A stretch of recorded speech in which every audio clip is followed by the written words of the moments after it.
Celtic's first goal starts with Rogic individually holding off a couple of players, showing great 1v1 ability, finding Turnbull, who then releases Jota down that side. And what's really good about the goal is that Celtic actually get really good numbers up into attacking areas. Betis obviously recover, but Turnbull manages to get up, Rogic manages to join the attack, and so does Montgomery. Now, as we know, Jota gets into a great 1v1 position here to take on his fullback. He goes past them, and even though Ajeti gets a little bit lucky with the finish, he actually shows a little bit of movement where he goes to the front, which just pulls that defender a little bit and then just moves in behind, and it's a great whip ball into that area, and then it goes into the back of the net. So, great counter-attack from Celtic, great delivery, lucky with the finish, but the movement deserved the goal. Celtic's second goal starts with Joe Hart, who plays it into the left-hand side into Montgomery, who is closed down well, and he does get a little bit fortunate with the flick round the corner, but he's lucky it's picked up by Rogic again, who manages to bring in two players, rotate them in one move, takes them completely out of the game. The Betis centre-half's in a really poor position. You can see that's the rest of his back four. Huge space for Ajeti to exploit. Rogic plays the ball through, and of course at this point, as Betis start to recover, Turnbull gets in there, and because that centre-half's out of position, he's able to play in there. Turnbull takes him away again, plays the ball back in, and of course it leads into the penalty. So again, another good example for Celtic there, getting the ball, moving it quickly through the thirds, and with the forward runs of Ajeti and Turnbull able to support, getting into a great position to win a penalty and obviously go 2-0 ahead. So where the game changed was around how Betis started to build up and how Celtic pressed. Usually with Celtic, one of the attacking midfielders, whether it be Turnbull or Rogic, tends to support the striker, and they press as a pair and go as a two and just obviously switch back and forth as the ball moves across the back line. But in a few times during the game, Celtic almost pressed in a three. So here you've got Ajeti here, Turnbull and Rogic. This is Montgomery and Jota, and you can see it just leaves a massive space in the middle of the park.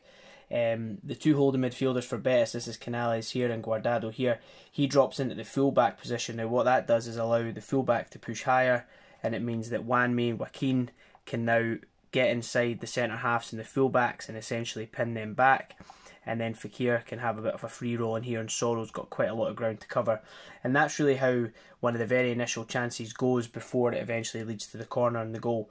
It goes into this position here. Soro doesn't get across in time. They play a quick combination into this side, and as the ball's worked across and everybody's brought in, Jota doesn't do a really great job in recovering, and they manage to switch the play in, and they have a shot that gets deflected and goes out for a corner. A minute or so later, the exact same play out but just on the left hand side occurs, and that's what leads into the corner that leads to the goal. So a clever little change from Betis in terms of utilising their central midfielders, and a bit of a disjointed press from Celtic. Betis' equaliser is actually great distribution from Bravo. Betis set up like they're about to play it from the back, but again you can see Celtic are set to press here, but Soro is left kind of isolated with Fekir, who's moved off.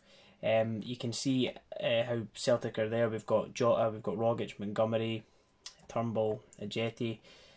Bravo throws it across the whole part of the front press, straight into feet here.